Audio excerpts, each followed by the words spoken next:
Hey guys, welcome to my new video. In this episode I'm gonna be dealing with this Volkswagen Golf Mark III, which is kind of an unusual case. I have to say that I should be getting used to this sort of thing to happen to me, but still I get surprised every time.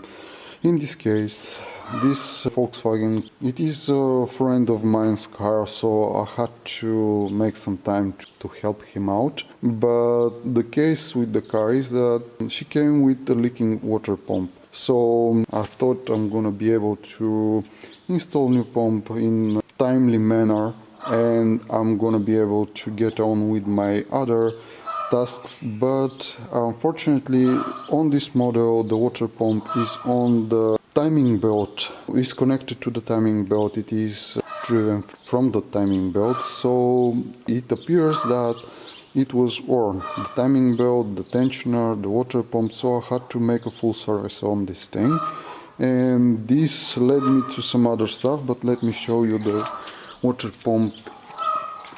This is the old one that was leaking, so I had to replace, and this is the timing belt that was also in a desperate need of replacing. I don't know if you can tell how old this thing is and cracked, so I had to get rid of it.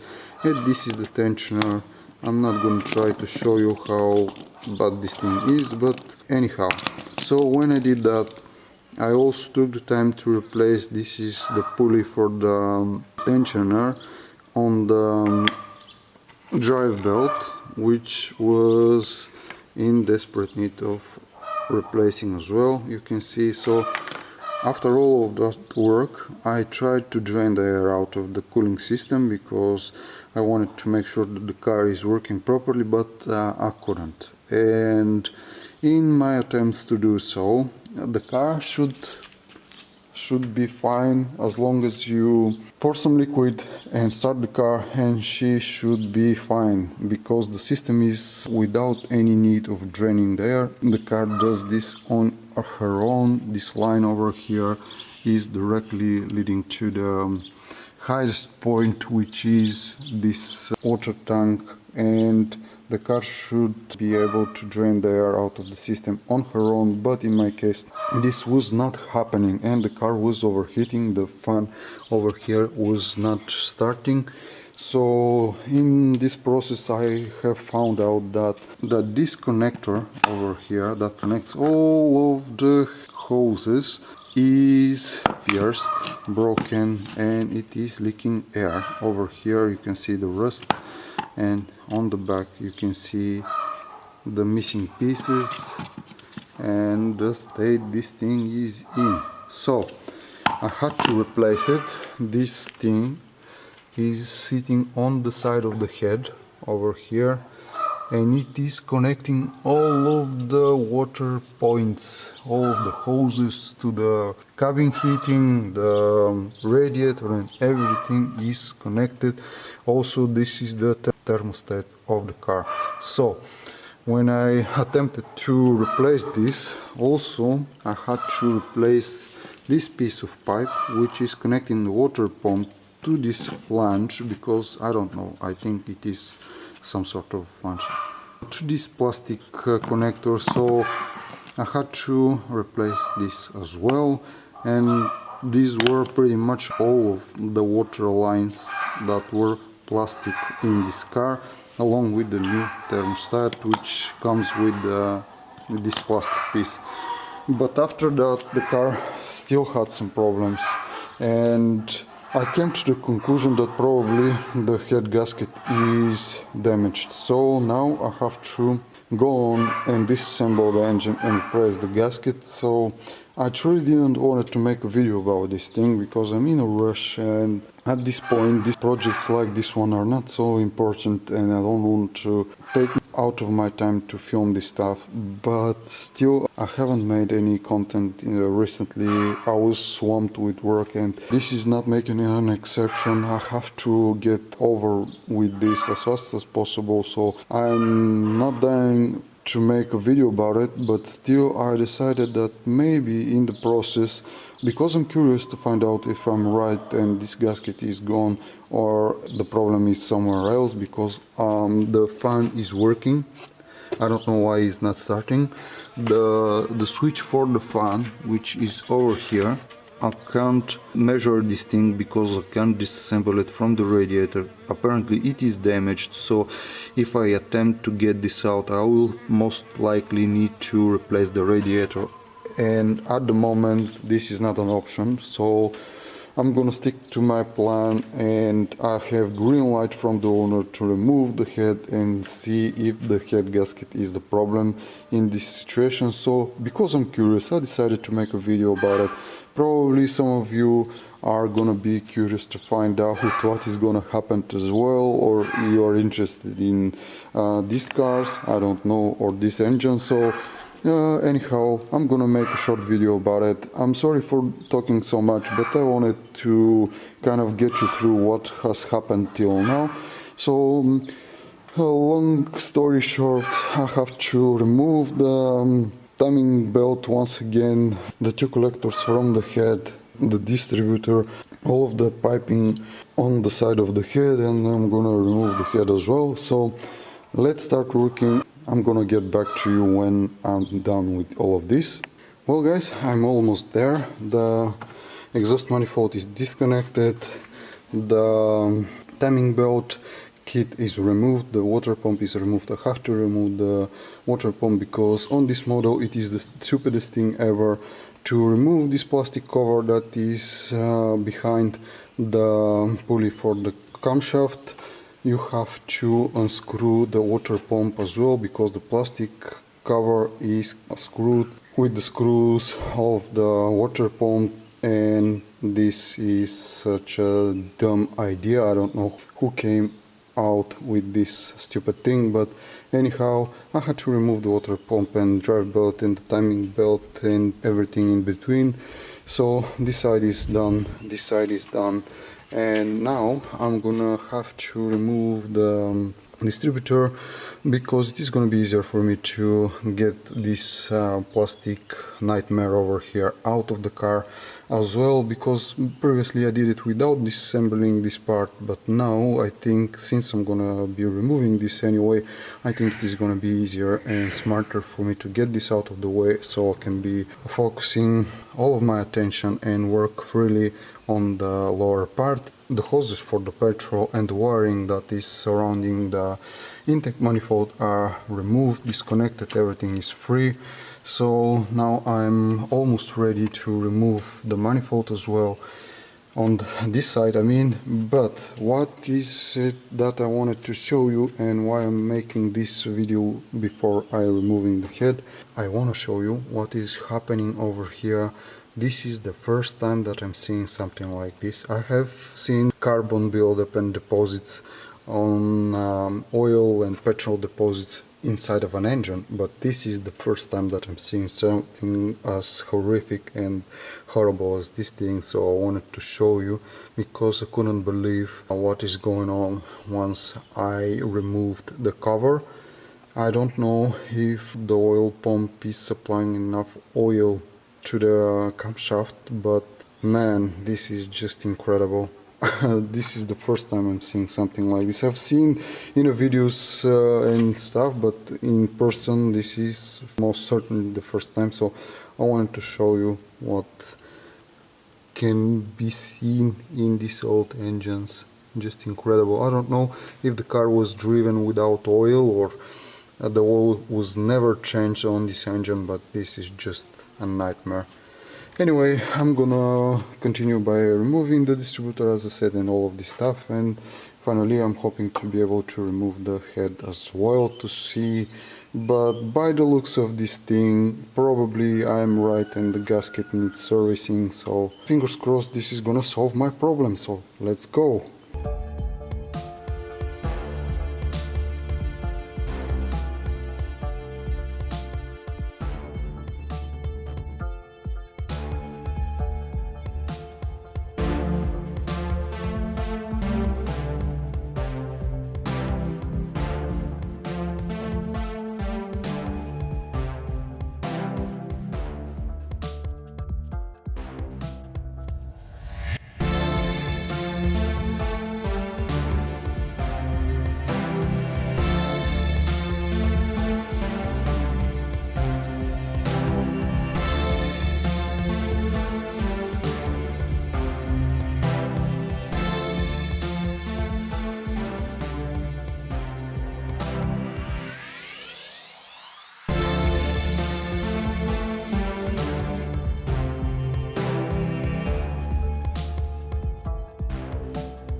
Well, the head is off, the gasket is off, you can see it, and I have to say that I'm not 100% sure that there was a problem with the gasket, but I still think that I had a reason to remove this gasket, and I will try to show you this area over here. You can see the rust on this side, and over here where the gasket was supposed to seal, and this is the antifreeze and water channel that surrounds the cylinder. And I think that in this spot the gasket was leaking compression, and I will try to show you. Otherwise the head is in good condition. I can't seem to find anything else wrong with the head. I think on the first cylinder I had a spot as well, but let me show you the other side where the block is, because on this side I think was the main issue with this. Probably you can tell it is the same spot that I showed you on the head, but this is on the block. You can see over here the signs of leaking compression, and this area over here, it is kind of rusted and damaged. Otherwise everything else is okay, at least at first glance. I'm not completely sure that, yes, I'm sorry for this, but over here, I think over here in this area and in this area there is some damage as well on the block. I'm not sure how I'm gonna fix this thing, because I have the new gasket, but I don't know how I'm gonna clean and seal this properly. The cleaning part is obvious, I'm gonna clean it without any problems, but how it's gonna seal in that spot, how it's gonna go, and why I wanted to show you the old gasket. I think I have lifted this part over here just a little bit. It was enough to touch with my finger to remove this. You can see what is happening with the gasket. Over here there was another spot over here as well, sorry, over here as well. You can see, let me try to show you. Probably, I don't know how to focus. Yes, like this. And not only that, you can see over here as well. Not only that, but I have to, okay, oh, we have the same issue over here, and on top of that there was a crack. You can see over here there is a crack inside of the gasket. Over here there is a crack, and I think I saw another one somewhere else, but I don't remember where it was. And the other issue, you can see over here the gap in between the cylinder. So I think that this is more than enough evidence that this gasket needed to be serviced. I don't know if this is gonna fix the engine and my issue with the engine, but still I will install, clean, prepare and install the head back on the car, and we'll see if this is gonna fix everything with the brand new and fresh gasket that I have. So I won't waste time trying to show you this process, because I have other videos with this process on other cars that I have done it. If you are interested, you can check my channel out and see. I have done it a few times, so you can see this whole process, but I'm making this video in this case to see if this is gonna solve the problem and to share that with you. So now the next step as I said, is gonna be to clean everything and assemble it, and I'm gonna get back to you once I do all of that, and we'll see together if the car is fixed and the engine is running and everything is okay, because I truly wanna help my friend and fix this engine. So I'm jumping right back into work, and we'll see each other again in a bit.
So almost everything is assembled, and I think it is time to try and see if this is gonna start, because I just installed the timing belt and probably it is gonna be a good idea for me to crank it now.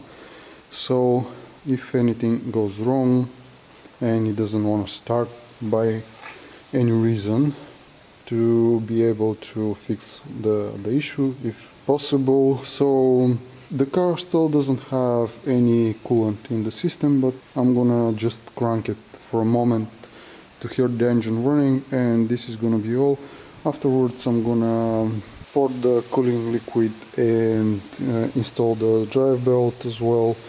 So pretty much I'm already over, but there are some minor details that I have to finish, as the air filter and the box of the air filter and stuff, but still the battery is in place, everything is almost assembled, so let's crank and hear if the engine is gonna start.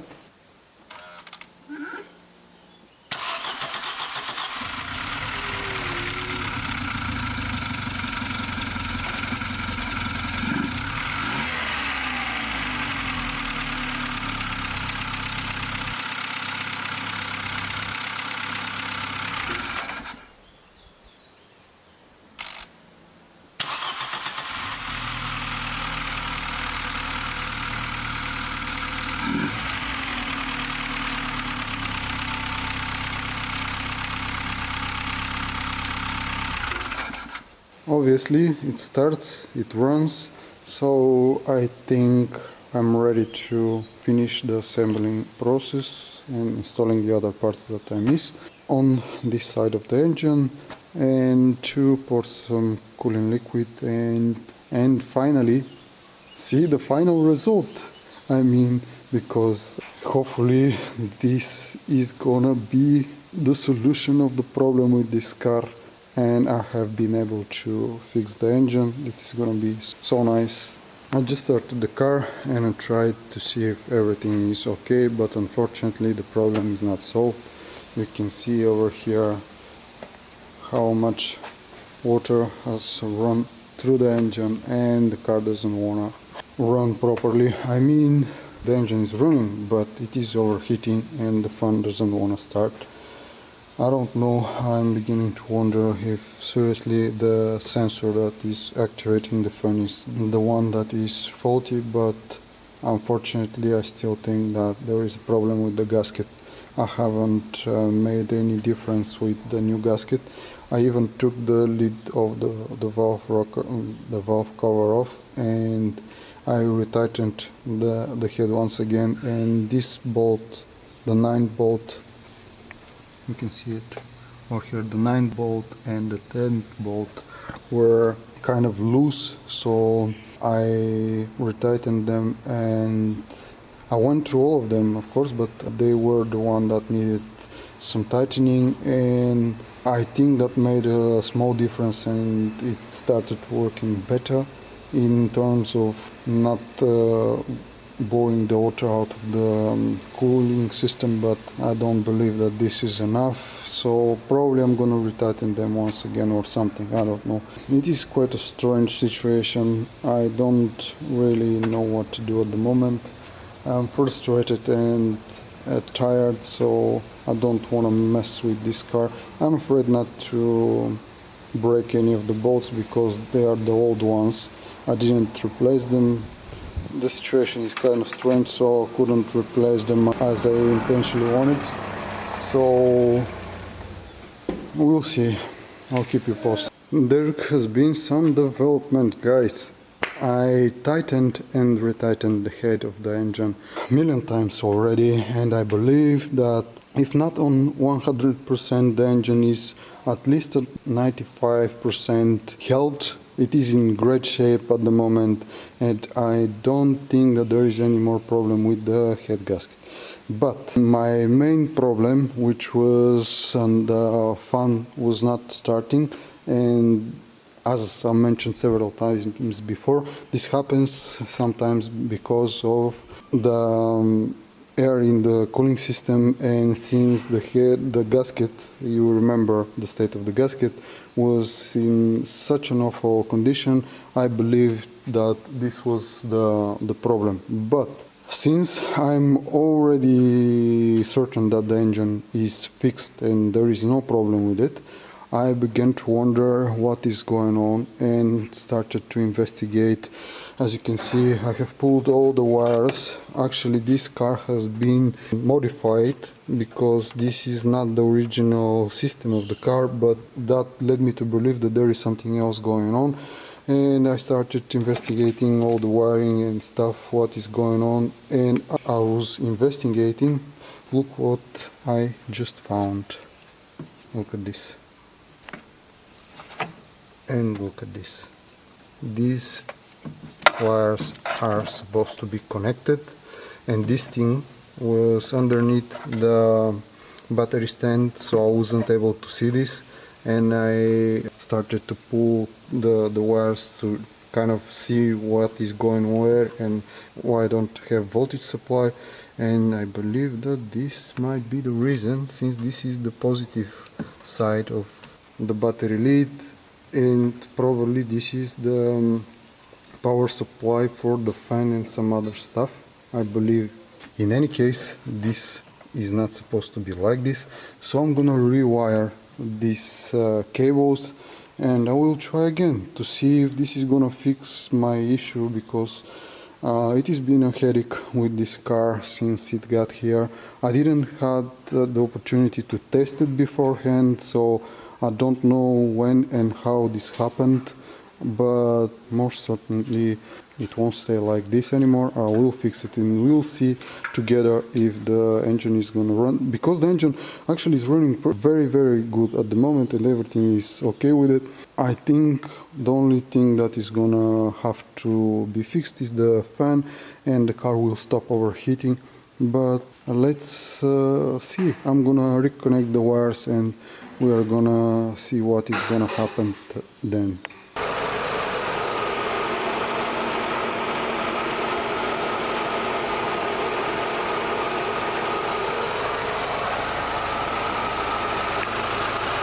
You can probably hear the fan working. The car is finally working. My repairs did the trick and now we have a working fan, so hopefully the car is gonna be fine once again. I'm gonna let it run for a moment and we'll see what is gonna happen next. But for now, yes,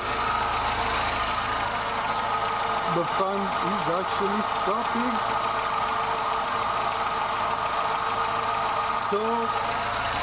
So the fan engages and disengages, the car is finally cured and everything works. So excited, I can't believe that this moment has come. So I'm gonna let it run for a moment to make sure that everything is okay, for the fan to start again and stop again. And yeah, let me get myself together and make sure that everything is working correctly, and I will be back again really soon. Well, finally this is gonna be all for this video. I'm finally done with the car and safely can say that the car is ready to get back on the road again without worrying of overheating or any leaks or anything like that. Overall, the car had lots of problems, tons of problems. It came for only a water pump, but apparently the timing belt needed replacing along with the water pump and the tensioner. The drive belt needed replacing along with the tensioner, the pulley that was on the driving belt, and the bearing on the AC needs replacing, the AC compressor, but I'm not gonna get into that. Along the way, what I realized was that the flange, that this connector that connects all of the water lines, was in desperate need of replacing, along with the pipe that is behind it and the gaskets along the way. So eventually the head gasket, and I don't regret replacing it, but that didn't solve all the problems, and apparently the car had the problem with the wiring as well. So I went through a lot and I wasted so much time on this thing, so I'm way behind with my other stuff because of it. But anyway, I'm happy that the car is finally ready and I can move past this problem, but this is a lesson, one more lesson for me. So yeah, happy to say that everything works. And I didn't mention that all the preparations that were made on the head, I didn't machine anything. Everything was I straightened the head by hand. If you believe it or not, it was straight enough for me to obviously to fix the car. I grinded a bit the block just for a bit. I didn't waste way too much time on it, and I was able to clean it and prep it enough to be able to assemble the engine. I used the old bolts on the head and some other stuff because of the preference of the owner. I usually don't do this, and I don't want to use old stuff and things like that because I know the risks, but this was kind of awkward. I didn't made the valves, I didn't fit the valves, I didn't replace the seals on the valves and some other stuff, but this was the case, so the owner didn't care about that. So I had no point of wasting time, and everything would have been for my account all the time, and expenses that I'm gonna make for parts and stuff. So in this case, I just wanted to help him out and do what he needs the most, the car to be running and stuff. So this is all for this project. I hope that it was entertaining or helpful to you. Thank you so much for watching. Hope to see you in my next videos. Stay safe, stay tuned, and bye for now.